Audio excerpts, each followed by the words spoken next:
Good morning, everyone. We're going to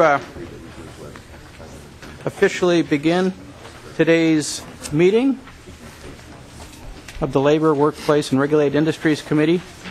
And let me just lay out what the game plan is so people are aware how we're going to move forward today.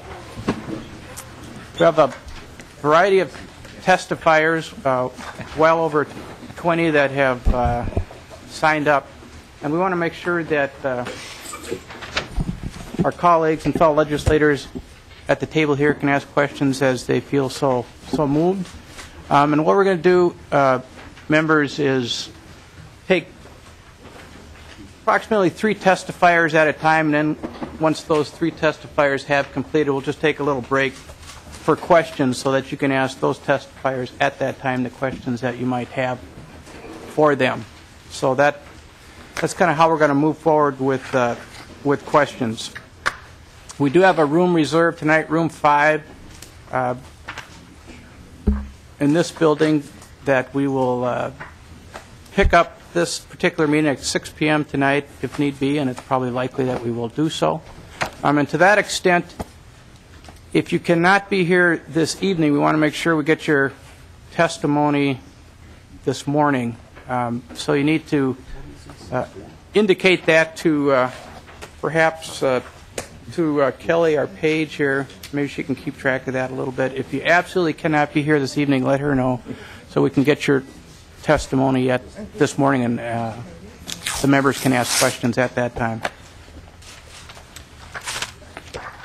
One thing to keep in mind, if you're going to, as you testify, this is just a little procedural thing, to go through the chair. That is to say, if somebody asks you a question, acknowledge me, the chair, just say, Mr. Chair, or something like that. And the purpose of that is then I say your name, and for the tape purposes, as people listen to this later on, to go over the testimony, they'll know who's been speaking. So it's just a protocol thing. If you hear me acknowledge, just go through the chair, just acknowledge me so I can say your name, and we get recorded who you are.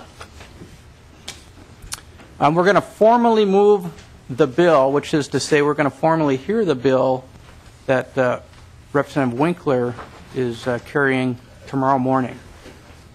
So that's the plan there, and we'll be, as the committee, taking questions and issues and so forth about the bill beginning tomorrow morning, and we'll be voting on that bill then by 9:40 in the morning.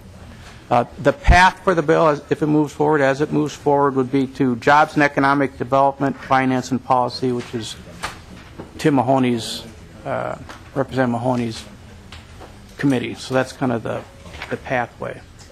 But before we start, any questions from members about procedure? We're going to be it's fairly informal for a formal process, and if you do have any questions as we move along, feel free to ask. But the main thing is we want to make sure we get the information from both sides, and that our members here get an opportunity to ask questions in that regard.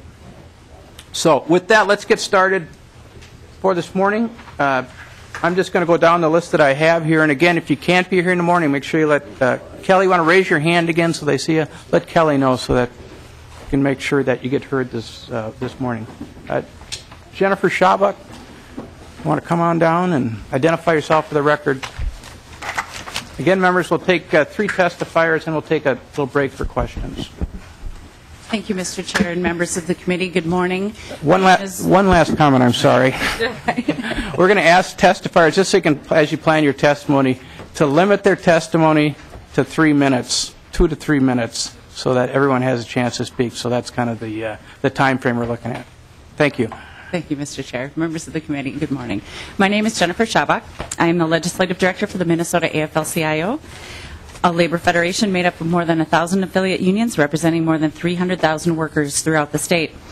I'm here today to speak in support of increasing the minimum wage. Some may wonder why labor would testify in support of increasing the minimum wage, as most of our members make more than the minimum. We are active and retired members of public and private unions who care passionately about what working people deserve. Labor has been and continues to be one of the greatest forces standing up for justice for all who work and against those who curtail that justice. The last time the minimum wage was raised in Minnesota was 2005. while compensation for chief executives at American companies grew 15% in 2011 after a 28% rise in 2010. Part of a larger trend that has seen CEO pay skyrocket over the last 3 decades. On the other hand, workers, on the other hand, have been left behind. Since 1978, CEO pay at American firms has risen 725%. That's more than 127 times faster than worker pay over the same time period. Raising the minimum wage right now is more important than ever. Minimum wage increases stimulate the economy by increasing consumer spending without adding to state and federal budget deficits. Consumer spending drives 70% of the economy, and increasing demand is key for jump-starting production and rehiring. A raise in the minimum wage puts money into the pockets of low-income consumers who immediately spend it at local businesses. Economists at the Federal Reserve Bank of Chicago have found that every dollar increase in the minimum wage boosts consumer spending by a low-wage worker's household by $2,800 over the following year. Strengthening the minimum wage can help build a sustainable economic recovery without increasing costs for taxpayers. More families than ever are relying on low-wage and minimum wage jobs to make ends meet. This is because job losses during the Great Recession hit higher wage sectors like construction and manufacturing hard, while new jobs being created have disproportionately been low-wage jobs.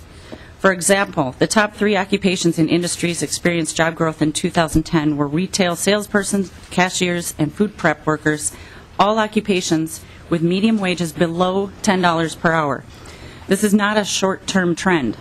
7 of the top 10 growth occupations projected in the U.S. by the U.S. Bureau of Labor Statistics for the next decade are low-wage jobs, including home health aides, customer service representatives, food prep and service workers, personal and home care aides, retail salespersons, and office clerks.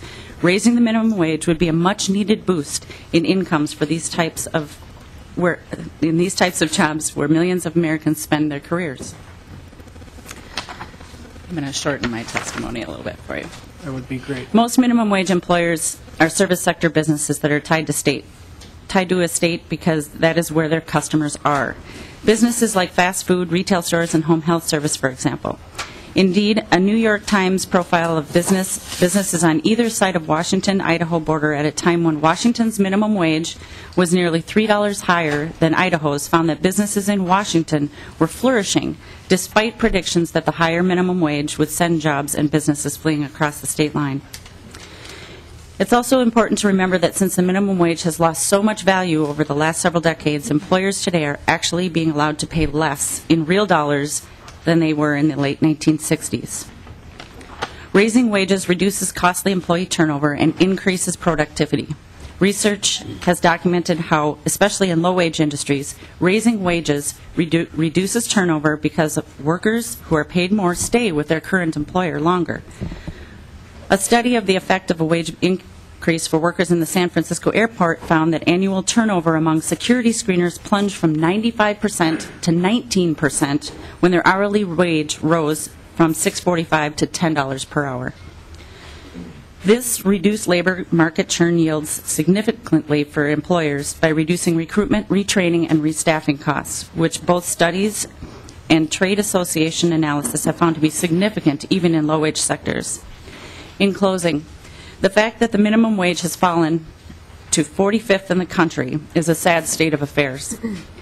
Now is the time to further aid in our state's economic recovery, boost the spending power of thousands of Minnesota workers, and raise the minimum wage to at least $10.55 an hour and index it to inflation. Thank you for your time. Thank you for your testimony.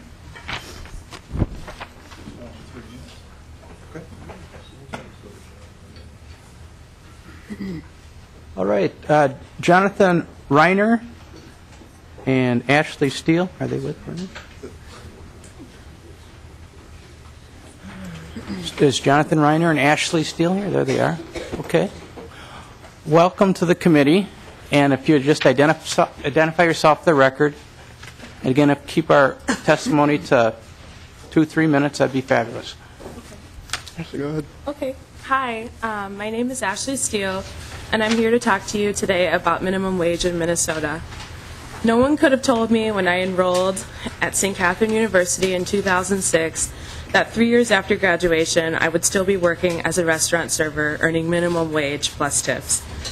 I would, like many college students, I believed my parents, counselors, and teachers when they told me that if I did what I loved, the money would come. So after exploring many education courses of study, I chose sociology and then minored in French and critical studies of race and ethnicity. I worked full-time to pay my way through college, and where some students could ask their parents for money when there was a gap in their financial aid and tuition that needed to be paid out of pocket, I had my credit card. Some semesters, I would attend the first and second sessions of my classes, not knowing if I would even be able to register for the semester. Looking back, it really is a miracle that I was able to finish. However, my education has locked me in a cycle of student loan and credit card debt that I worry I will never escape. I have staggered my bills so that I have each time in between each one to earn enough tips to pay on time. Sometimes I don't know until the due date that I will even be able to pay. It causes so much anxiety that I often lay awake at nights, worrying about my finances. Sadly, there are not many jobs out there for recent graduates. I see my former high school and college classmates getting married, buying homes, and starting families, and I wonder if I will ever be able to have children or own a home. Even with tips, I am lucky if I have an extra $100 after paying rent, student loan payments, credit card payments, my car payment, utilities, car insurance, gas, groceries, and miscellaneous household expenses. Let's not even talk about going to the doctor. However, I know that many other minimum wage earners are in even more dire financial straits than I am. Many of my coworkers throughout the years have worked as servers because their wages were being garnished due to student loan debts that had gone into default. They never earned paychecks, but their tips allowed them to remain independent. Minimum wage in Minnesota is not just an issue of money. It's the difference between repaid and defaulted loans, renting an apartment and homelessness, self-sufficiency and dependence on the system. It's about bringing Minnesotans' dreams closer to reality and not pushing them farther off in the distance. I want to make good on my debt and contribute to society. Eventually, I would like to own a home, get married, and start a family, just like many other Minnesotans my age. And I urge you to remember us when making your decision to support raising the minimum wage. Very good. Thank you for your testimony. Stanger? Mr. Chair, esteemed members of the committee, my name is Jonathan Reiner. I grew up in Forest Lake, Minnesota, and I now live in Minneapolis, where I am a law student at the University of Minnesota.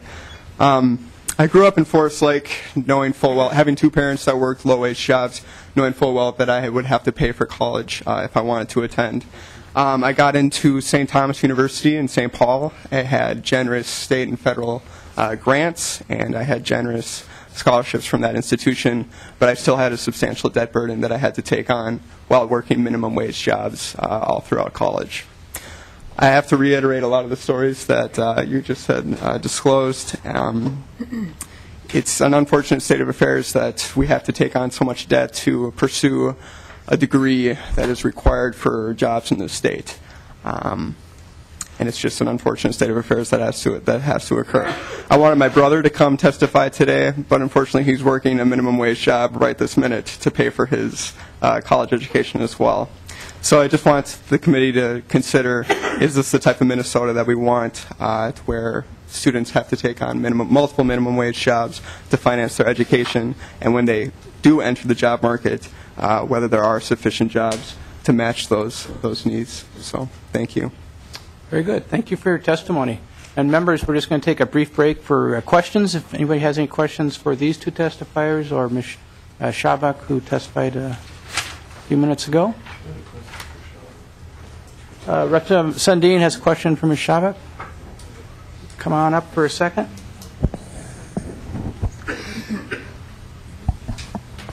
Thank you, Mr. Chair. Ms. Schabach, you mentioned the disparity between the high-income earners and the low-income earners. Minnesota and the federal government, provide a lot of assistance to low-income families, and some of those assistance programs are gauged on a sliding scale according to income. And the other testifier mentioned two parents that worked in low-wage jobs. If we were to elevate the minimum wage for, let's say, two parents, two income earners in a household, I'm thinking maybe by $6,000 or $7,000 a year over the course of this legislation. How would that reduce their people's dependence on government programs? Is there any analysis of that? And I don't know if you can answer that or not. It's kind of a loaded one, but could you dig up some numbers on how that would affect the programs that Minnesota and the federal government provide right now? Absolutely. Ms. Schabach? Mr. Chair, Representative Sundin, thank you for the question. I think it would stand to be almost logical that folks would not be reliant on those kind of programs, housing assistance, food stamps, those kind of things, if their wage was a livable wage and they could support their family on that. But we'll get you some numbers on that for sure. Very good. Chairman, thank you. Thank you. Representative Kiefer? Thank you, Mr. Chair. Ms. Shaba, you said that, first of all, you compared Washington, D.C. wages to Idaho, and I would, Washington, or I don't know. Anyway, you said one increased pay and one didn't. I just wondered if that was more of a supply and demand issue. I know that in the 80s, McDonald's was paying $10 an hour because they needed people to come in and work. So it's kind of a supply and demand issue. And then the second part was that you said the reason to increase minimum wage is to reduce turnover. I would consider that more of a private business decision and not really the purview of the state to decide if they have a turnover problem or not. If a company has a turnover problem, they are going to pay more money, and they're going to find their good employees, and they're going to pay them more. And that's what keeps them there. And I hear this at every level. And right here in Minnesota, we're having a hard time attracting higher paid people because they're looking at the cost to them, and they're going, this isn't, so they have to pay them more. So I'm hoping that you kind of see this from my perspective and maybe could address that. Is it really the state's role to decide a business's turnover problem? Thank you. Ms. Schabach? Mr. Chair, Representative Kiefer, I don't think that's exactly how it may have come across. I think it's in a restaurant. I worked as a server and a bartender for 12 years. And the amount of turnover in a restaurant is, in the service industry, there's a lot of it. I don't think the state is kind of dictating how an employer controls their turnover. But it has been shown in studies that turnover lessens when people get paid a decent wage to stay at their job. I know that it was Washington State, Representative Kiefer, not Washington, D.C. So it was a border state study that was done specifically for that reason, because we do hear a lot from the service, the hospitality industry, that businesses are going to close. Personally, I think as a server back in 1995, I lived in Washington State, and I made $7.25 an hour, minimum wage, and was able to, on my husband at the time, his E1 Navy salary, support our family between the two of us. Now, we could not do that. Again, the buying power of that minimum wage is nowhere near what it should be today. And their minimum wage now is $9.15 or $9.19 an hour. So. Very good. And Representative Rademacher, do you have a question? Rudinovich, Mr. Chair. Thank you. It's all right. It's not the first time. Not the first time. Along Mr. Chair, thank you, and to the testifier. Along the lines of Representative Sundin's question, I think his was, if you were to raise the minimum wage, do you feel there's an effect where we would have less people relying on programs? I guess my question is, do you know of or do you believe that our state support programs subsidize low wages? Ms. Schabach? Mr. Chair, Representative Rudinovich, I don't know if I can answer that. It would seem that would be the case. I would. Yeah. I can speak to that anecdotally. I don't have any specific numbers, but I know both my parents at a point in time were working minimum wage jobs, and we were receiving Minnesota Care, food stamps, reduced school lunches, and I think MFIP as well. So, Anecdotally, yes. If you have a wage that isn't being at a certain threshold, you're going to be relying on certain programs to make sure you're being fed, make sure you're healthy, and make sure your children are being cared for as well. So anecdotally, I think that's the case. Representative Radinovich. All right. All right, go one more question. We're going to move to the next three testifiers. Go ahead, Representative Bloom. Thank you, Mr. Chair. And for Ms. Schaubach, you mentioned at the beginning of your testimony that most of your workers, being union members, don't make minimum wage, and so this is not an issue maybe that directly affects your members. But I wondered, I've been doing a little reading and understand that some collective bargaining agreements are pegged off of the minimum wage. And so could you comment on that? I mean, what, especially it's my understanding in the hospitality and service and some other industries, those agreements are pegged off of the minimum wage plus, an amount above that. So could you comment on that and how that may impact other wages within the state of Minnesota? Ms. Schaubach? Mr. Chair, Representative Loon, definitely. I would say that almost all wages are pegged off the minimum wage. And if you see in a business where, somebody's been there for a long time and you're going to see kind of a mild or, minimal increase in folks all the way up the line in that business. And we don't see that as a bad thing. People nowadays need money in their pockets. The economy's been tough, and we know that the middle class really drives the economy, and we need to get Minnesota really moving again. Thank you. Thank you very much. The next three, thank you for your testimony. The next three testifiers, just so you can plan ahead here, is Ben Gerber, Rob Hart, and Paul Rademacher. So if the three of you would prepare yourselves, and assuming you're coming individually, Ben Gerber, if you want to step up and start us off.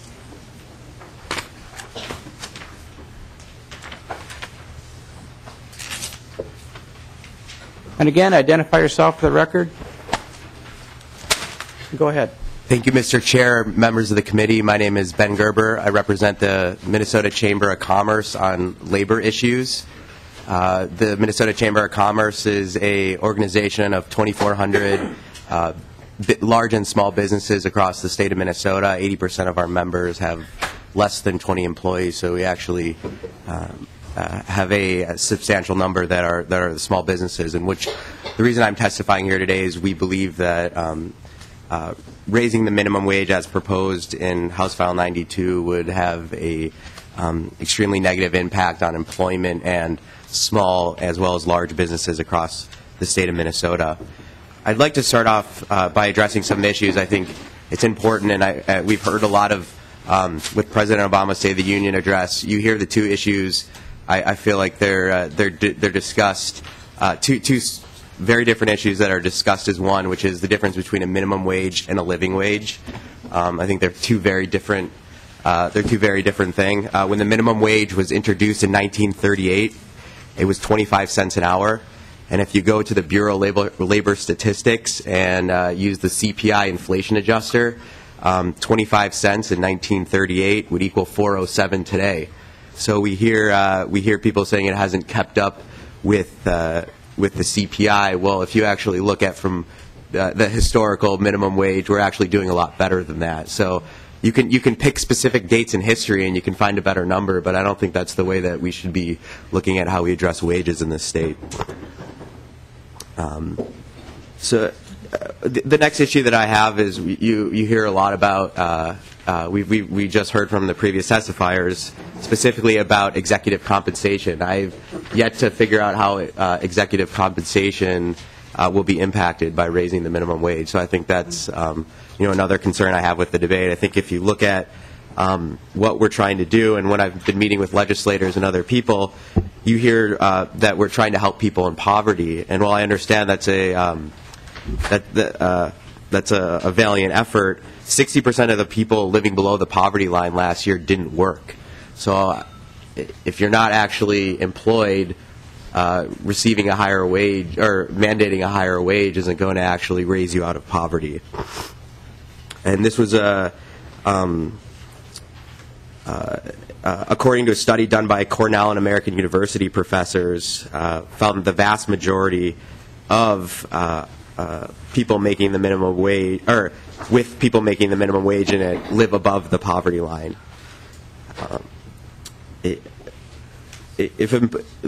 The biggest issue from our perspective for employers is that employers are faced with suddenly higher labor costs. They're either forced to reduce hours or employment, and thus take-home pay will decline. The economist writing in the Journal of Human Resources in 2005 found that the losers from a higher minimum wage are actually the people that you're trying to help because of the reduction in hours. I think what is most concerning of all is that in a tough economy, higher prices, which would be the likely result of a higher minimum wage, make it more difficult for businesses to thrive. So businesses are forced to provide the same service or product. Businesses are forced to provide the same product with less service. You might have already experienced this trend when you're checking out using automatic cash registers at the grocery store, busing your own table at a restaurant, or bagging your own groceries or pumping your own gas. And this is going to be the effect of a higher minimum wage as proposed under this bill. You as a customer might enjoy the convenience, but it's a convenience that used to be part of somebody else's job. And I think that's important to recognize here.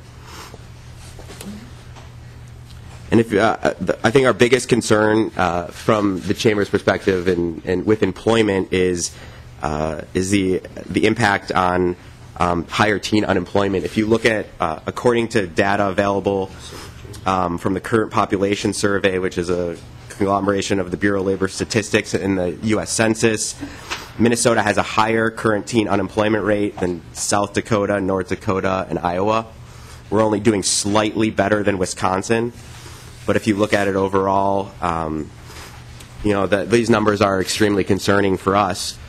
The minimum wage has always been a wage. It has existed since 1938 to get young workers and less skilled workers into the workforce, to give them the experience and skills that are necessary so they can move up. I've worked a minimum wage, more than one minimum wage job in my life, and and from my experience, I gained valuable skills that I could then use to go on and be productive and other jobs that I work. So I think it's important to focus on that. What we're doing is, by raising the wage in this manner, is taking away that opportunity for these young workers. Thank you very much. Does that finish your testimony then? Very good.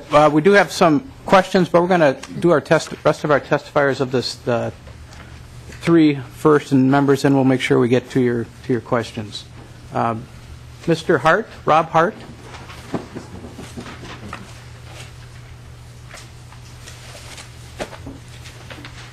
Again, if you identify yourself for the record and go ahead. And members or testifiers, again, trying to keep it to 3 minutes at a max would be great. Thank you. Sure. Good morning, Mr. Chair and members of the committee. I want to thank you very much for the opportunity to be here this morning to discuss this important bill. My name, for the record, is Rob Hart. I am with Employer Solutions Staffing Group. We are a staffing company that works with client companies all across the metro, and we respectfully stand opposed to HF 92 as amended. The initial bill, HF 92, would have raised the minimum wage to only $7.50 per hour, which we saw as a reasonable increase, but the amended version increases it by over $2 an hour by August of this year, and all the way to $10.55 per hour by August of 2015. When all is said and done, this bill would in effect raise the minimum wage by over 70% of the current Minnesota rate and by almost 50% of the current federal level by August of 2015. An increase of this magnitude is unprecedented and unwarranted. And let us remember that this is a minimum wage discussion. This is not a living wage discussion. Discussion and testimony of earlier of turnover and livable wages was discussed, but minimum wage jobs are not meant to be lifelong careers.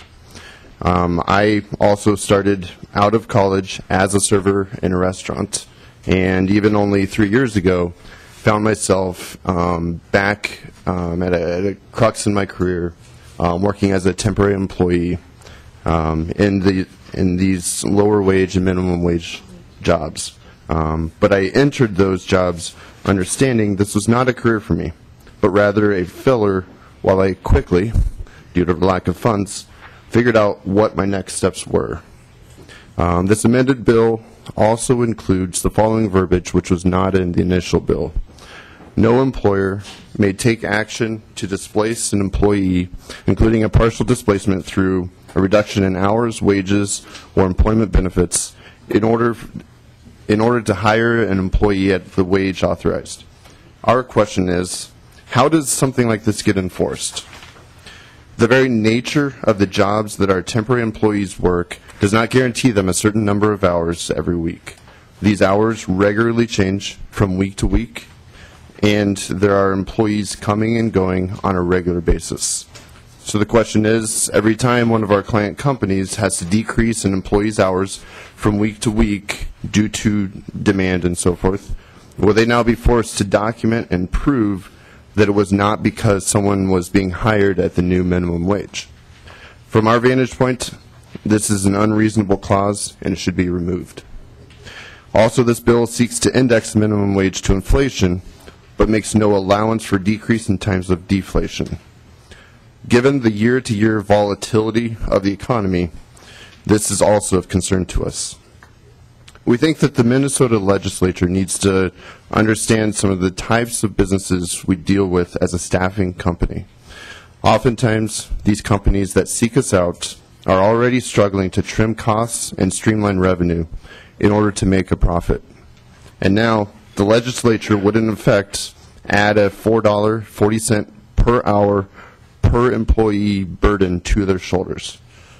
Between the cost itself and the loss of ability to leverage resources and as needed on a week-by-week basis, it is not unrealistic to say that this amended bill would inevitably put many companies, including some of our clients, at risk of having to close their doors.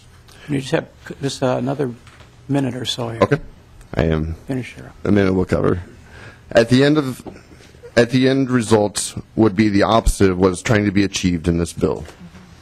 Furthermore, this severe of an increase would inevitably have a ripple effect on those who are currently being paid just above minimum wage, with those employees understandably expecting to be paid proportionally, adding further severe burden to struggling employers. Now, our intention is not to come across as a cruel and uncompassionate employer, as we do not generally oppose an increase, but rather to request that the legislature take a more fair and more incremental approach when considering the dollar amount to establish the next minimum wage. And we believe that there's something to be learned from our neighboring states who have set the minimum wage to the federal minimum wage. This would surely be a more bearable and understandable increase. And there are certainly tax credits available as well. And the federal conformity is an approach that the Minnesota legislature has already taken when it comes to some tax and health care discussions, and believe should be considered as a potential alternative to such a severe increase. Thank you. Thank you for your testimony. Next we have Mr. Rademacher, and Jamie Poole, I think, is going to join. And then members, after the testimony from these two people, will take time for questions from our last testifiers. And again, if you identify yourself for the record, and again, we really want to keep our time limited to just a couple minutes so everyone gets a chance to speak and our members get a chance to ask questions. So please identify yourself for the record and go ahead.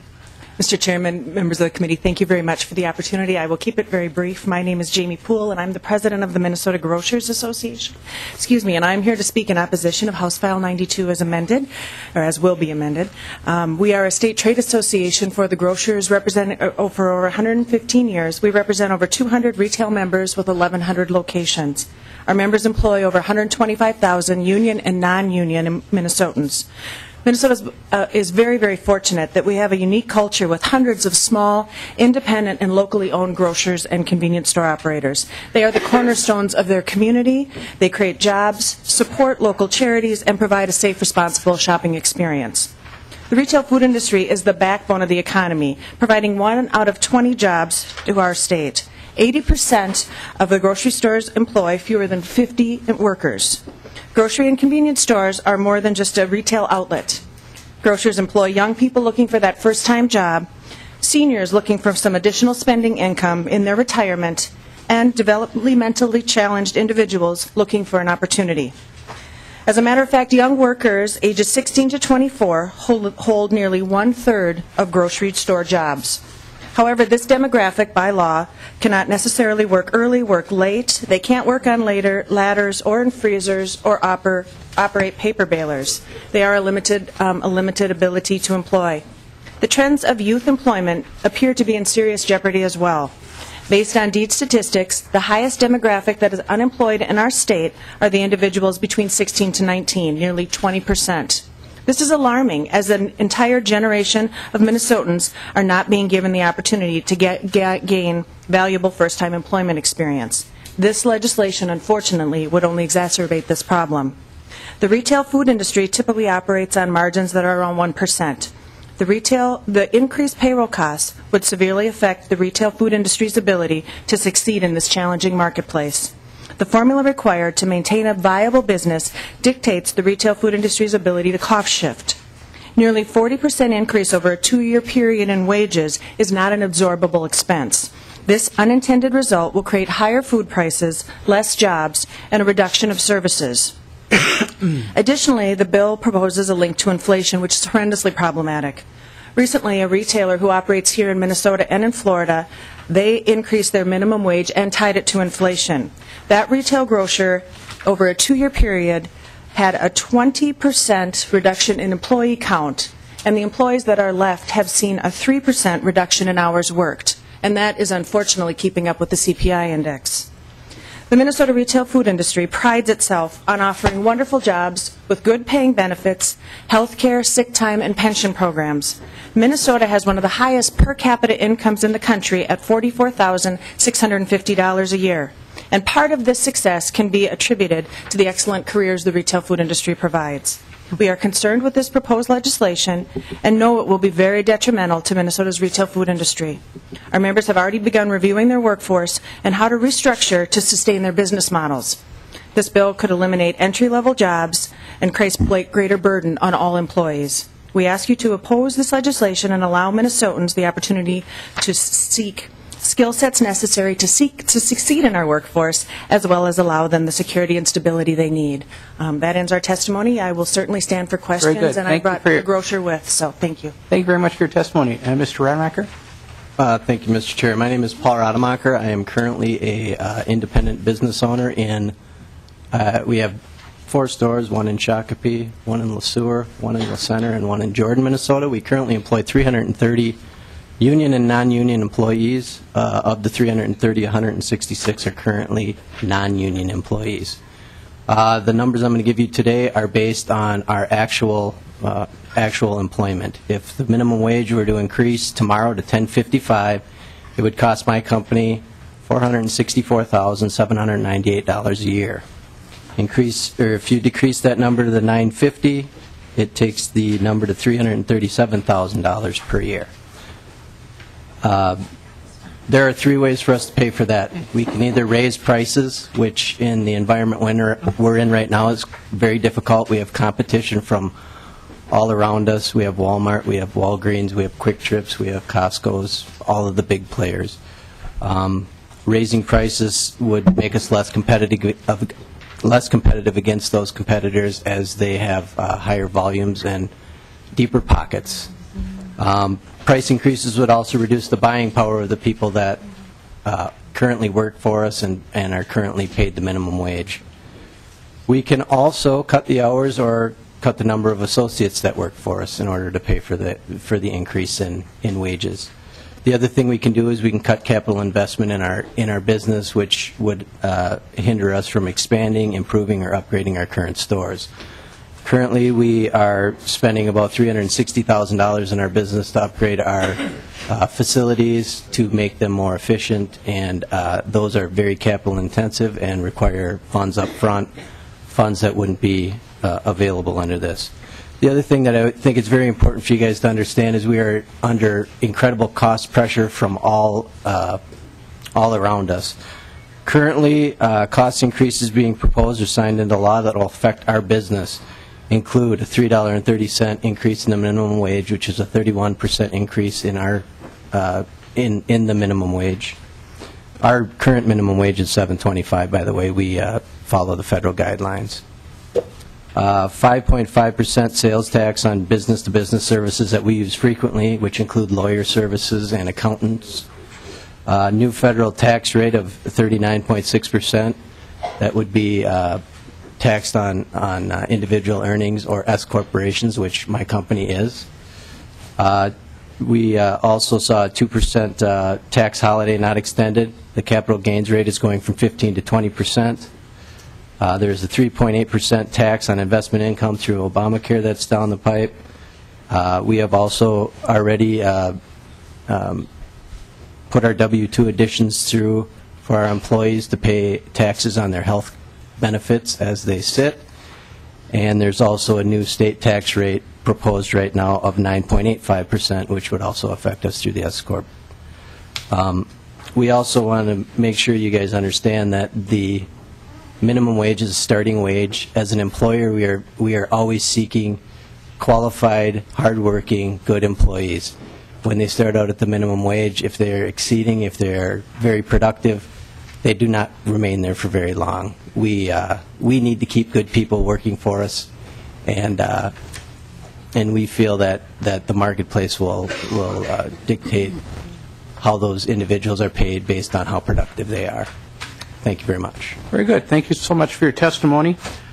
We're going to take a stop for questions now. So if Mr. Gerber and Mr. Hart, I guess, and the two that just completed testimony will be available for questions. And just for planning purposes, the next three testifiers, so you're ready to go. And again, look at your testimony to keep it 3 minutes or less. Jessica English, Brian Payne, I think you have maybe a couple people with you. Jeff Lindo, so it'll be the next three up.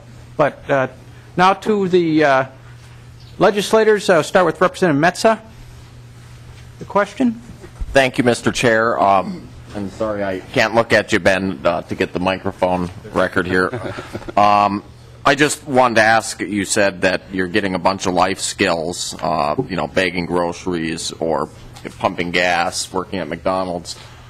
How do those life skills get you a better job after? For me, this isn't necessarily, when we're talking about the minimum wage increase, about dealing with people who are going to school, who are, kind of stuck, I guess, in the mud. It's about people who have gotten to a point in their life where, maybe things didn't pan out the way they wanted. They had kids early. Life brings you lots of surprises.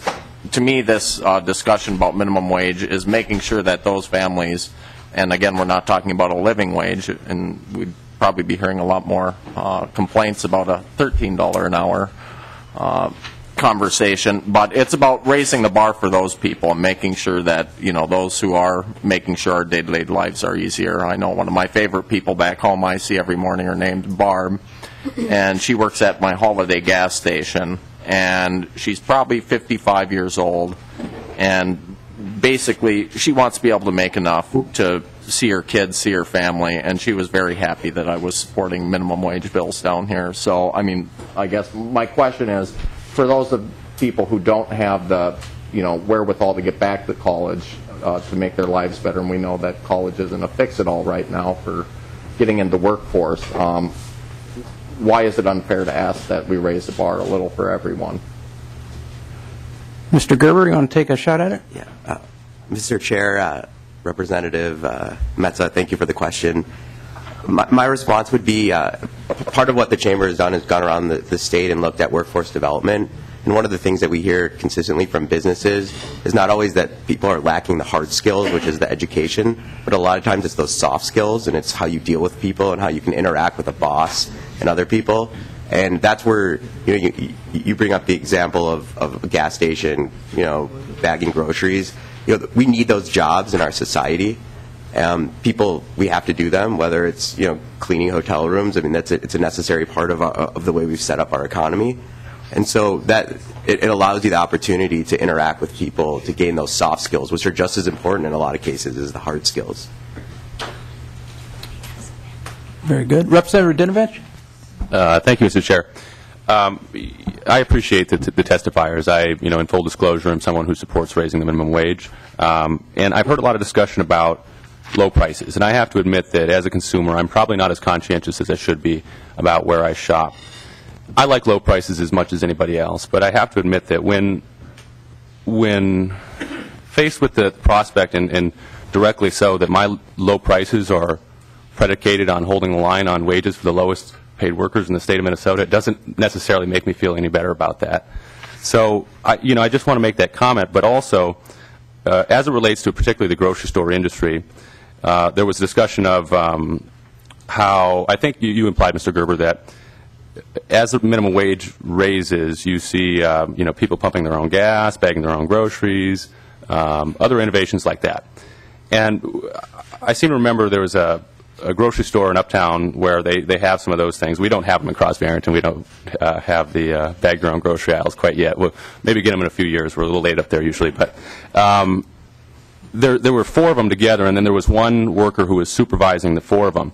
And that seems to be an innovation that is directly linked to productivity, in that you can have one worker supervising 4 aisles and checkout. And on the Monday testimony, we heard that if minimum wage were linked to productivity, as it had been at least to some degree before, that it would be, in fact, much higher than the proposal that we have before us.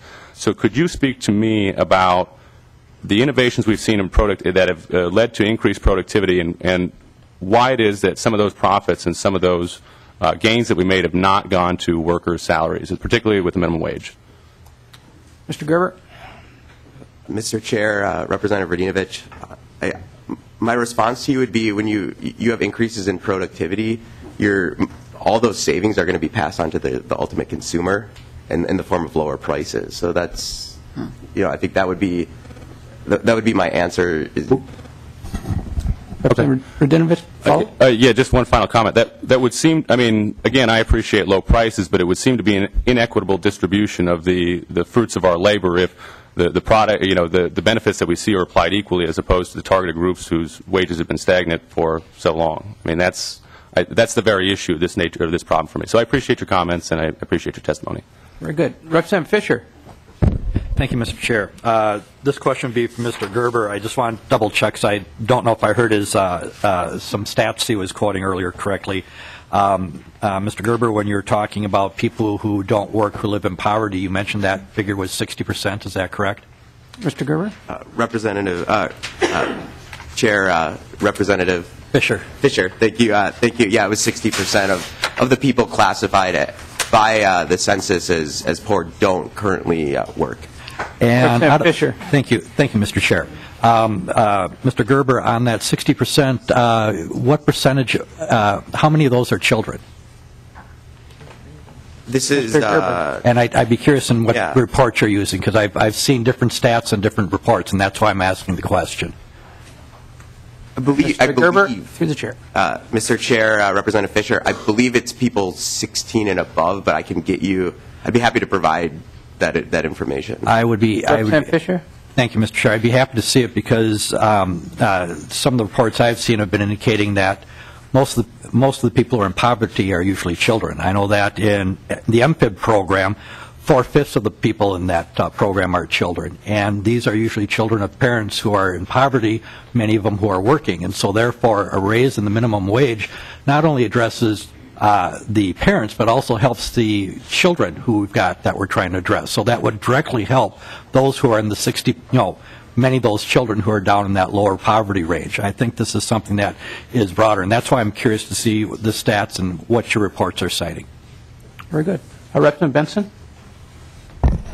Thank you, Mr. Chairman. This question eventually will get to Mr. Gerber, but I don't doubt the intentions of the author and the folks that support it. All of us want to see the citizens of Minnesota do better, regardless of the income scale. But I guess when I first came into this, I took it pretty seriously. This is more and more, especially with the delete all and the things. This is a show bill that I don't believe really has much of a chance. It's going to work its process through, but this would be the most irresponsible bill that we've passed to eventually help the people of Minnesota in the areas that we want to help. The laws of supply and demand. I really only have one question, because I know we're going to have more economists that will come before, and that is, and it's been stated by a couple of the other testifiers, But Mr. Gerber, I've gotten emails. I have the latest one from a guy who, CEO of a restaurant chain, 61 stores, 3,700 employees. It emphatically says, in fact, that if we were to raise minimum wage to this level, that there's just one thing he could do, and that would be hopefully stay in business by laying people off. But at the worst and most probable is that just supply and demand. We'll have to raise prices so much that he won't be competitive and he'll go out of business. And so just to validate, so when faced with increased costs, what is the natural reaction by a business? Mr. Gerber? Sorry, I have a chair. Representative Benson, thank you. Sorry, I have a little cold. What you do is you have to cut costs or increase productivity. I've run a small business before. I ran an asphalt, seal coating, and paving business while I was in college, and if the price of asphalt coating went up, you end up having to absorb the cost. So I think it's frustrating from. And the chamber is trying to educate legislators, and that when prices go up, so wages or your products, you can't just pass on costs to the consumers. It doesn't work like that. So, and we heard that from one of the testifiers today. It's just that's not the reality. Yeah, thank you. I have more questions, but they'll come later with the author. And very good. Thank you. Thank you. And we have 4 legislators still on board here, and we'll take those 4, and then we'll move on to the next 3 testifiers, and we'll start with Representative Uglin. Thank you, Mr. Chair. My question is for Mr. Rademacher. Mr. Rademacher, I think oftentimes there's a little misconception about just how much businesses make in terms of net profits and how difficult it is to compete, particularly in today's economy. And you gave some good illustrations in terms of, whether you take it and call it a 70% increase or the Minnesota rate, or how this affects your business in terms of what you would have to do. Because obviously, 70% increase in your labor costs have to be picked up somewhere, because your margins are, and Ms. Poole testified, margins are 1 or 2% in the grocery industry, and many industries margins might be a little better than that, 5 to 10%, but you're looking at a 70% increase in your human costs here. Now, what would you specifically do? How would it affect your business bottom line, and how would you plan for the future with something like this? Mr. Rademacher? How would it affect my bottom line? When we are faced with increased costs, be it labor or product costs, we have to figure out how to pass that on to consumer as best we possibly can. Right now we're in an extremely competitive environment, so raising prices is not necessarily going to do it. We're competing with Walmart and the other low-price competitors. And to the other representative's point, people do vote with their wallets every day. Walmart's the #1 selling grocer in the country, so low prices do matter to most people. So we have to raise prices on the products we sell, and we have to cut expenses on our SG&A. We have to cut labor expenses. We have to scale back investment in our businesses. We have to scale back investment in new facilities. It affects every single thing we do. But to your point, we try and balance that as best we can to continue to prosper and grow our company. In our lower volume stores, the effect of this bill would be it could be to close 1 or 2 of those. Mr. Chair, follow-up? Just briefly. Yes, Mr. Rademacher. Also, you mentioned you pay the federal minimum wage in your business and everything else. Do you feel that as the economy improves, supply and demand as far as the employer workforce goes, that because of that you would end up paying higher prices than the minimum wage as time goes on? We already Rademacher? do. We already do. So, for instance, we hire most adults over the minimum wage. Different jobs in our store require different skills. Those skills pay more than jobs that require less skill. For instance, we're hiring people in our delis right now for $10 an hour. So effectively, you're really already paying what this bill would provide to many of your employees. Yeah, and that's the thing that you guys need to understand is the numbers I shared with you are numbers. It's not based on everyone going from 725 to 1055. It's based on from where they're at to getting to that 1055. So if an individual is making $10 an hour, they're going to get a 55-cent raise to get to the minimum wage. That exercise costs our company $465,000 per year. Representative O'Neill? Thank you, Chair. You know, we've been talking a lot about House File 92, and the delete all, but I'm confused. Have we substituted the delete all amendment? Because I'd like to hear testimony based on what bill we're actually working on. So can I get clarification, please, as to what we're actually working on? This is a joint committee where we're just taking testimony on minimum wage, and tomorrow we're going to actually take up the bill. So we will be doing the delete all amendment tomorrow? That's correct. Okay. So when we're having testimony today, then we are not talking about the bill in front of us, which is the 750, but in fact the 1055 index for inflation, plus saying that employers could not lay somebody off to be in compliance. We'll be taking up the delete all tomorrow, but as testifiers come up, they can talk in general terms about their impact on raising the minimum wage, or they can address the bill, whatever they feel they wanted to testify to. I see, but as a business owner, I think it's a big difference, as our grocer just pointed out, Paul, that there's a big difference between the original bill, 750, index for inflation, and brought all the way up to 1055, plus index for inflation, plus there's basically a mandate that you can't lay anybody off. That's a big difference. So I think we should probably know what we're talking about. Those two totally different bills. So we'll be taking up the delete all tomorrow. So then all the testimony should address the latter bill, the delete all then. Yep. The 1055 plus index for inflation plus you can't lay anybody off. Okay, I just want to know what we're talking about. Thank you. Representative Nelson? Thank you, Mr. Chair. And I think what we're reading here is on the delete all on line 2.11, that refers to the training wage, the 90-day period, and that's what you can't lay somebody else off to hire somebody for 90 days. That's the way I read that. I guess that Ms. Newman could make sure I'm correct in my assumption, but that's what they're talking about here. It's not that you can't lay somebody off because the minimum wage goes up, but you can't lay somebody off and replace them with somebody for 90 days for the training wage.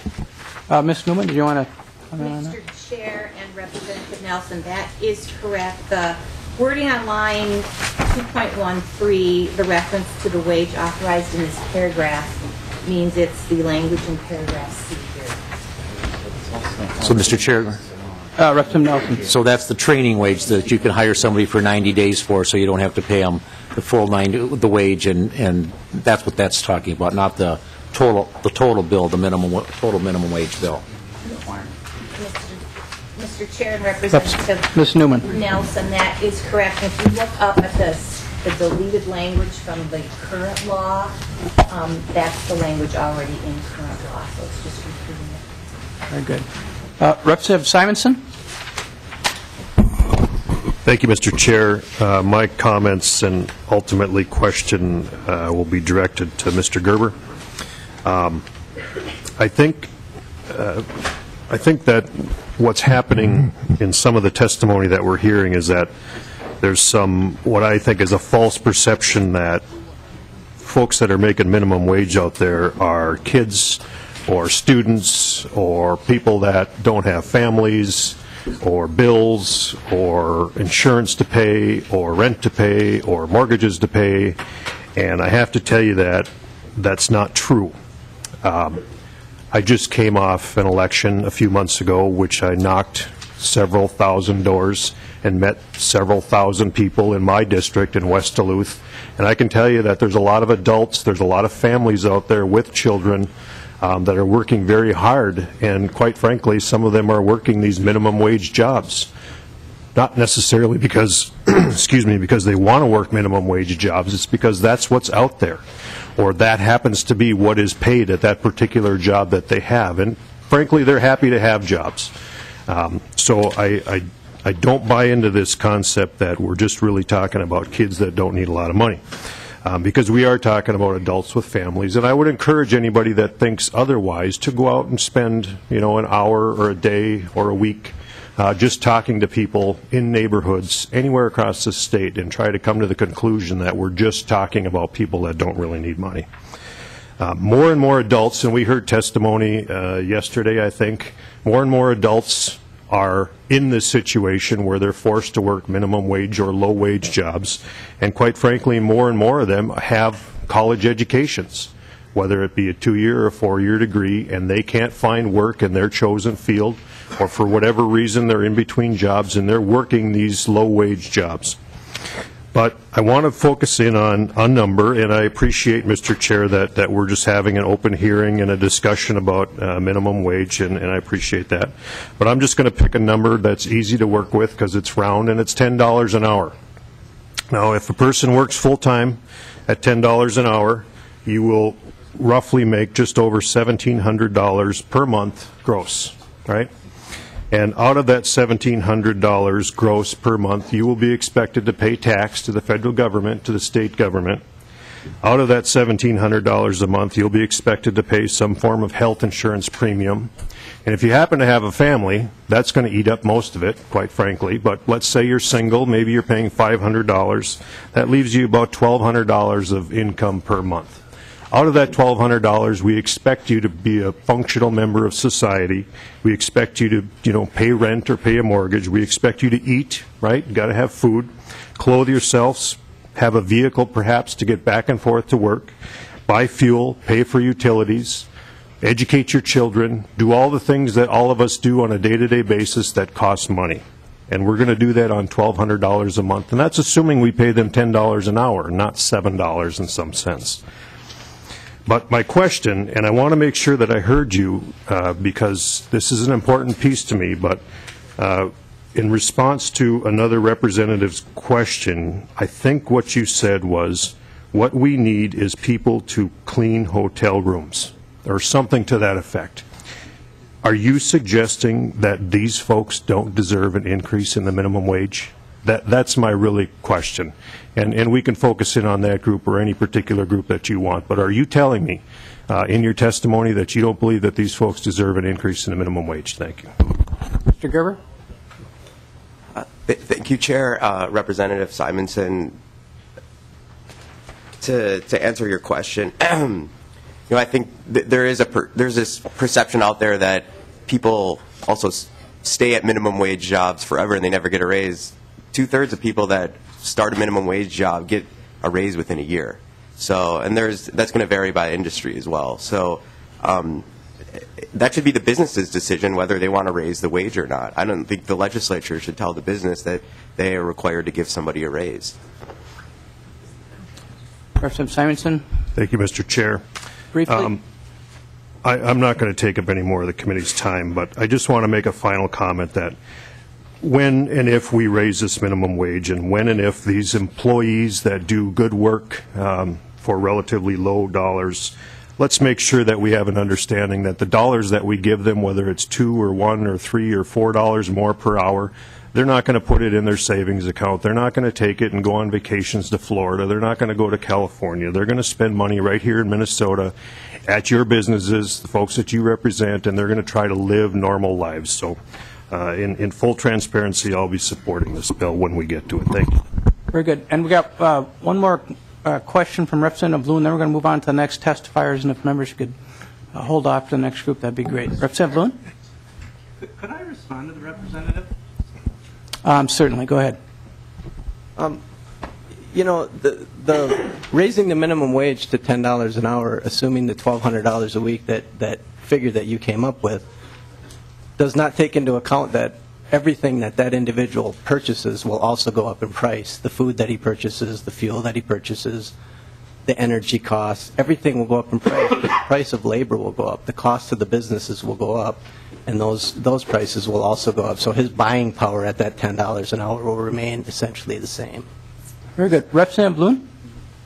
Thank you, Mr. Chair, and I'd like to thank the testifier, Mr. Rademacher, for making that point, because you know, I don't think anyone here is opposed to fairness, and we could all look at what people are paid, and a case could be made that, gee, they work really hard, maybe it's not fair. What we're trying to, I think, draw out is that there are consequences, and some very severe consequences to making a change like this and a significant increase, and that what will those consequences be? And the concern is reduced employment opportunities for people who perhaps most need the opportunity to have maybe their first job or to get into the workforce. So I'm going to ask this to Mr. Gerber, but if anybody else wants to hop in or look at this. I've been looking at some of the reports that are available and looking at who makes minimum wage in Minnesota and what we're talking about. So, you know, in response to one of the other members' comments about who makes minimum wage, the information I have from the Department of Labor and Industry is fully that 60% of the people making minimum wage in Minnesota are young people, age 24 or under. And in fact, most of them are aged 15 to 19. So we are talking about teenagers presumably living at home, and that of people over age 25, from age 25 to 54, we're talking about 3.2% of the workforce making minimum wage. So I just wanted to get that on the record because I think it's important to have those statistics, to have our discussion. And Mr. Gerber, in looking at some of the studies, I think you mentioned the one from Cornell and perhaps American University, but what percentage of the net benefit of a minimum wage increase goes to people living at or below the federal poverty level? Mr. So Gerber? what does this do for people who, you know, really are kind of at the very bottom of our earnings that we would be hoping to help? Mr. Gerber? Mr. Chair, Representative Loon, are you asking specifically what the benefit that they'll give back to the community, or the benefit that they would receive? Representative Loon? Well, I'm wondering what of the people living at that at or below the poverty level, how many of them would actually be helped? You know, whether it's they actually get an increase in their income level through a minimum wage increase. Mr. Gerber? Mr. Chair, Representative, the numbers that I have that I could cite to you from one of these studies.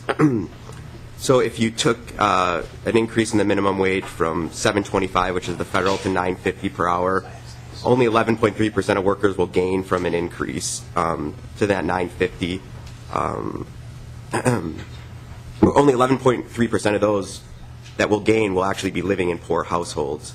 Of those who will gain, 63.2% are second or third earners living in households with incomes twice the poverty line, and 42.3% live in households with incomes 3 times the poverty line. Very good. Last Mr. comment? Gerber. Is that it? I'll suspend for now. Thanks. Thank you so much. Okay. And I apologize, Mr. Chair. May I offer a response to the Representative Radenovich's We need to comments? move on at this point, unless it's really brief. It is rather brief. He made as part of his question to Mr. Gerber, he made the statement that if minimum wage were currently priced to inflation, it would be much higher than what's being proposed. And I would, in all due respect, request to know what that amount reflects from his research. Because according to inflation, if the minimum wage were currently what it was back to around 1974, as of 2011, it would only be $8.36 an hour. And so President Obama's proposal of $9 an hour would actually place it ahead of inflation. Thank you. Thank you very much for your testimony. And we have a few people left here who are not going to be able to make it this evening. So we're going to, if you would step up, Miss English, Brian Payne, Jeff Lindo. And then there's three others, Jason Atkins, Reverend Chamberlain, and Mr. Rushy. If you want to come on down, we have about 20 minutes. I'd like to get the testimony from you folks done in close to 10 minutes or so, so you really need to keep it brief because we want opportunity for legislators to engage in what you have to say. So brevity, I'm going to have to break in if it gets too long for you. So if you identify yourself for the record and go ahead with your testimony. Mr. Chair and representatives, my name is Jessica English. I'm 34. I'm a single mom of 4 incredible daughters. I'm a student at Normandale Community College, and I'm a person who has worked for 15 years for minimum wage. The one thing that I would like you to remember about me is that there are not enough hours for me to work in a day to afford basic needs, housing, transportation, food, clothing, and medical care. After over a decade of juggling bills and borrowing money from my friends, I am homeless. If I continue to work for these wages, there is no end in sight. I work, I go to school, stay up till 3 in the morning writing papers. When am I supposed to spend time with my kids? When can I volunteer in their school? When do I have time to be involved in politics? Someone needs to do the math. Not the math of making more profits, not the math for the shareholders, but the math of real families and the real cost of living. The math of the 29,000 to 39,000 children in this state who do not have a permanent home. The minimum wage is a reflection of what we value. On behalf of me and my family and my children, my kids who I don't get to see every day, please raise the minimum wage. Please put eye or value on my work and my family. Thank you very much for your testimony. And to the next testifier, if you identify yourself for the record, please. Good morning, Chairman Johnson, members of the committee. Thank you for the opportunity to speak this morning. My name is Jeff Lindu. I am a pharmacist, Vice President of Governmental and Regulatory Affairs for Thrifty White Pharmacy, and I'm here on behalf of the Minnesota Retailers Association. Thrifty White is an employee-owned company based here in the Twin Cities. We operate 50 pharmacies in Minnesota, virtually all in rural communities. We employ about 1,000 people in Minnesota, 650 of which are employee owners. The marketplace has developed a very wide range of salaries in our pharmacies. We pay salaries from minimum wage to the salary of a licensed healthcare professional. In our rural communities, we compete with hardware stores, grocery stores, convenience stores, and McDonald's for many of our employees. The employees who join our company at minimum wage today are most often individuals who are just entering the job market. They may be high school students or a mother whose children are in school and wants to enter the job market for the first time. We're training these individuals not in technical skills of the job, but in basic job skills. If all goes well, they soon assume additional responsibilities and a higher salary. Today, with 50 pharmacies in Minnesota, we have 46 employees in Minnesota below $7.50 an hour. Virtually all are part-time or temporary. Some are new hires. Many are students for whom we accommodate class, test, holiday, break schedules. Others are retirees who deliver prescriptions for us a couple days a week. In order to accommodate the special situations of these employees, we need the flexibility to pay a lower salary.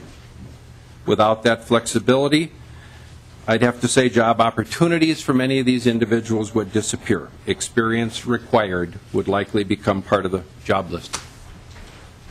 We have approximately 100 additional employees below $9.25 an hour. Again, the vast majority are students or other individuals with limitations on their work schedules. The flexibility for us to pay a lower salary makes it worthwhile to accommodate the scheduling limitations. And then just to wind up in the next. We believe the free market system has worked as it's supposed to with salaries in Minnesota. Individuals with the desire and skills to earn a living wage have the opportunity in our organization to do so, even in rural communities. Individuals who have limitations on their availability for work or who have not yet developed basic job skills have opportunities to enter the job market, develop skills, and move up in salary, or remain in the limited position that they desire.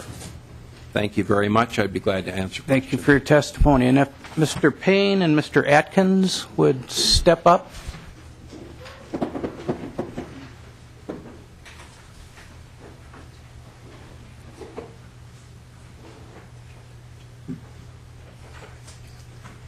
Thank you, Mr. Chair. My name is Brian Payne, and I will be here also translating for two members of our organization, the Center of Workers United in Struggle. Okay, we have just a couple minutes, so okay. Please identify yourself for your record and with your testimony. Mr. Chair, my name is Brian Payne. I work with CTUL. We partner with low-wage workers who are organizing for fair wages and fair working conditions in the Twin Cities. Workers who come from temp agencies, from service sector jobs in construction, are making around minimum wage and around the minimum wage level, who are the people who are coming to the center. We're particularly working and organizing with retail janitors who are contracted out to clean Target and other stores in the Twin Cities metro area. And the irony of what these workers are seeing is that every night when they're working, they're surrounded by food, they're surrounded by products, and they usually cannot afford to even put food on the plates of their own families when they're surrounded and seeing all this food all night cleaning.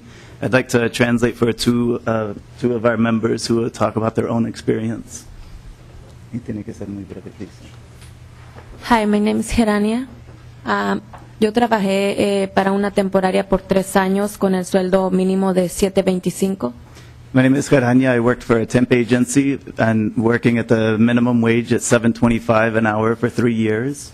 Y en la temporaria nos enviaba para una compañía que trabajadores tenían hasta 10 años ganando $7.25 por hora. The temp agency sent us to a place where we were working where a number of workers had worked up to 10 years making the minimum wage without a raise ever. Esto me impactó a mí mucho porque ni siquiera nos daban las 40 horas y yo pagaba niñera, babysitter, en total eran $250 por semana y 150 eran para la niñera.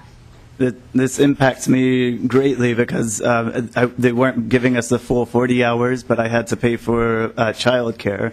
So I was paying $250 per week just for child care. Mi esposo tenía 2 trabajos ganando poquito más del sueldo mínimo.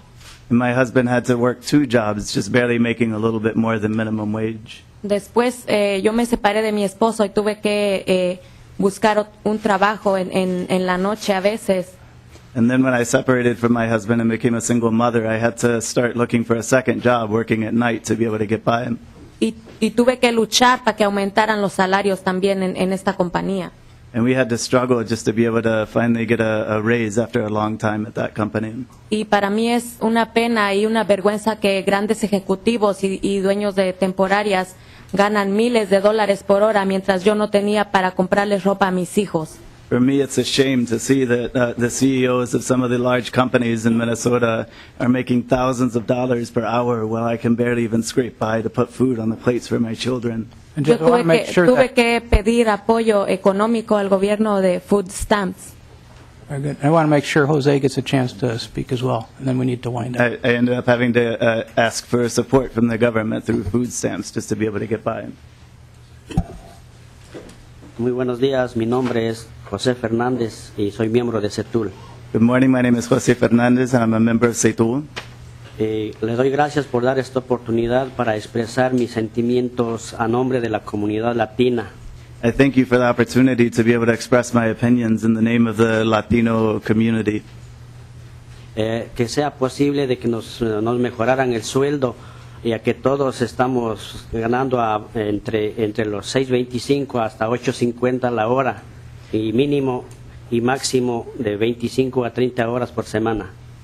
We support raising the minimum wage, where we see so many people who are making between $7.25 to $8.50 an hour, and often aren't able to get the full 40 hours, only 20 to 25 hours. En la limpieza de restaurantes, limpieza de hoteles y en los restaurantes es casi el mismo nivel de sueldo. I've worked in the cleaning of restaurants, I've worked at cleaning in hotels, I've worked in the back of restaurants, and almost all of those jobs making minimum wage. Pido de favor que si es posible de subir un poquito más el sueldo, ya que nuestra economía es sumamente deficiente. Por esa razón hemos perdido las casas, no tenemos a dónde vivir, no podemos dar una educación suficiente a nuestros hijos. We ask that the minimum wage would be raised so that we can be able to get by. We don't make enough to be able to provide for our families, to pay for rent, for our families to be able to survive. We ask that there would be an increase in the minimum wage. Muchas gracias por haber dado atención a mis peticiones y a las de mis compañeros. Thank you for taking the time to hear our requests of ourselves and our co-workers. Thank you so much for your testimony. And lastly, Mr. Rushi and Ms. Chamberlain. Mr. Atkins. And you have 3 or 4 minutes here, and then we want to make sure legislators have a chance to ask questions. Thank you, Mr. Chair. We'll go from there. Brian Rushi with the Joint Religious Legislative Coalition, and let me immediately turn it over to Mr. Jason Atkins from the Minnesota Catholic Conference. Mr. Chairman, members of the committee, good morning. My name is Jason Adkins, and I'm the Executive Director of the Minnesota Catholic Conference, the public policy voice of the Catholic Church in Minnesota. I'm here today to support an increase in the minimum wage. Catholic teaching emphasizes both a person's right to work and a responsibility to work. That work, however, must be remunerated by just wages that provide access to the basic necessities of the person and his or her family. When civil society fails to provide access to just wages for all persons, the state, an instrument of justice, in this case economic justice, may set a minimum wage. The Church's experience indicates that people want to work, especially when they can look forward to fair wages, benefits, and opportunities for advancement. We believe that the enactment of a minimum wage increase in Minnesota could provide a major lift to low-income working families. Doing so will help restore work as a way out of poverty, a centerpiece recommendation of the Legislative Commission to End Poverty, an initiative which had its origins in local faith leaders' discussions, including the state's Catholic bishops. The bishops of Minnesota don't pretend to be economists, but they are pastors, and the Church does oversee the largest non-governmental network of health, education, and charitable ministries in the state. What we can tell you from firsthand experience is that it is becoming increasingly difficult for the working poor of our state to make ends meet. If the minimum wage were increased to $9.50 an hour, for example, families of 7 or fewer would rise above the federal poverty guidelines if both parents work 40 hours. The minimum wage should keep pace with inflation, match increases in the cost of living, and ensure families are able to pay for basic needs. By no means do we question the intentions or motivations of our good friends in the legislature who oppose an increase in the minimum wage, and we believe that the considerations of small businesses are especially important. But it is our hope and our prayer that the two sides could come together for some sort of action to address the grave problems facing the lowest wage earners in our state. We believe an increase in the minimum wage is a matter of fairness and justice, and we hope it can be addressed soon. We urge continued consideration of these and other ways compatible with a healthy economy to enhance workers' incomes. Thank you. Thank you. Ms. Chamberlain, if you identify yourself and give some very brief testimony. I'm the Reverend Cannon Peg Chamberlain. Grew up in Carver County, Minnesota, and I'm the Executive Director of the Minnesota Council of Churches. Minnesota Council of Churches consists of the leaders of about 1 million Christians in this state, 6 Lutheran bishops, a Methodist bishop, an Episcopal bishop, ELC, UCC, Presbyterian, you get the picture. We agree with the Minnesota Catholic Conference on this very issue and on our work together through the JRLC, hope that you will indeed see fit to do what needs to be done around raising the minimum wage. This is the moral cost of doing business in Minnesota. The adequate minimum wage is a bedrock moral value for our life and community. We believe that human beings, each of us, are made in the image of God, and in our relationship with each other, we reflect the relationship of the Holy One. That is, each human being has an inherent dignity. I don't think any of us would disagree about that. Each one in our working expresses in some way that dignity, and as a community we need to offer at least the barest minimum respect back to that effort. Where this legislature sets the minimum wage reflects what our society will claim for around the dignity of each of our brothers and sisters in their work. Work we need done. Where this legislature sets the minimum wage reflects whether our society truly believes that workers deserve at least a minimum wage for an hour's work, a wage which can indeed offset the basic needs towards food, shelter, and health care. And we need to kind of wind it up because there might be some questions. I will, thank you. This minimum wage won't do that, but it is at least a step in the right direction, and for too long minimum wage has not provided even a minimally adequate standard of living. We experience the results of that in our communities, where a growing number of hard-working men and women are turning up at our food banks, our food shelters, our soup kitchens, and even our homeless shelters, because they cannot feed and clothe and provide health care and house their children. And just a final comment then, Mr. Chairman. It's immoral that the minimum wage is worth less now than it was the year that Reverend Martin Dr. Luther King was killed in Memphis while fighting for living wages for sanitation workers. The eroded value of the minimum wage has reinforced growing inequality, which undermines our communities, our economy, and our democracy. It is the moral cost of doing business here in Minnesota. Thank you. All right, thank you for your testimony. Mr. Boucher, I did want to allow some comments from legislators. Do you have anything you want to add that hasn't been said? No, it's been said very well. I'll stand for questions. Thank you very much. And members, we have just a few minutes, so if someone does have questions or comments, I want to make sure you have the opportunity to take this opportunity. Representative Kiefer? Thank you, Mr. Chair, but it's more for Mr. Payne and the lady and gentleman that were with him that don't speak English. I had a couple questions for the lady and gentleman. I didn't catch the lady's name. I heard Jose, but... Harania? Harania? Okay. Thank you. Representative Kiefer. Thank you, Mr. Chair. Harania, gracias. Bienvenidos. Do the people that you work with who never got a raise in 10 years, do they understand that maybe they should ask? And I know that sometimes there's cultural barriers where you don't want to confront authority, but sometimes you need to ask for the raise or the job performance review. Harania Mata. Sí, ellos por mucho tiempo pidieron aumento y no, la temporaria no les daba y la compañía tampoco. Yes, they asked for a raise for many years, the whole time they worked there, but the temp agency didn't want to give them a raise. Okay. Y después sí luchamos por un aumento y dieron $1 solamente. Okay. It was only when we organized together and all of us together collectively we were able to win a raise. Okay, thank you. And Jose mentioned the restaurant industry, and I wondered if he's aware of the tiered tip credit type issue, because what's going to happen is as costs increase in the restaurant business and the customer interface is kind of the front of the shop side, that costs could be pushed and actually hurt the back of the shop side, the cooks, the cleaning people. Thank you. Jose?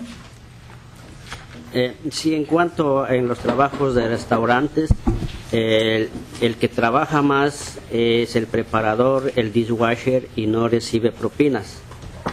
In restaurants, the people that work the hardest are often in the kitchen doing the preparation work and the cooks and don't get tips. Great. Very good. Follow up, or just want to make sure? Do you have another question? Yeah. Okay. Last one from Representative Lane here, because we will be getting together tonight. But Representative Lane, go ahead. Thank you, Mr. Chair. I just wanted to clear up something before we left that Representative Loom had read from, I believe, the minimum wage report from Dolly. She said something about 3.2% of the people earning minimum wage were 25 to 54 years of age. But in fact, I think she read from the wrong column, and 1/3 of those who get the minimum wage are workers that are 25 to 54 years of age. I just wanted to clear that up. Thank you very much, Representative Lane. Members, what we're going to do is be in recess till 6 o'clock. Representative O'Neill, briefly? And maybe we could have Representative Loon speak to that, but that's not what she said. Did you have something to say, Representative Loon? Thank you, Mr. Chair. Actually, yes, what I was trying to communicate, and I apologize if I misspoke, but it's 3.2% of the entire workforce. Okay. In that age category. Very good. Thank you. What we're going to do, members and testifiers, we're going to be in recess till 6 o'clock tonight. We're going to reconvene in room 5, and we won't be in quite as hectic a pace at that time, so because we'll have a little bit more time. But thank you, everyone, for showing up. Again, we're in recess till that time. Thank you very much.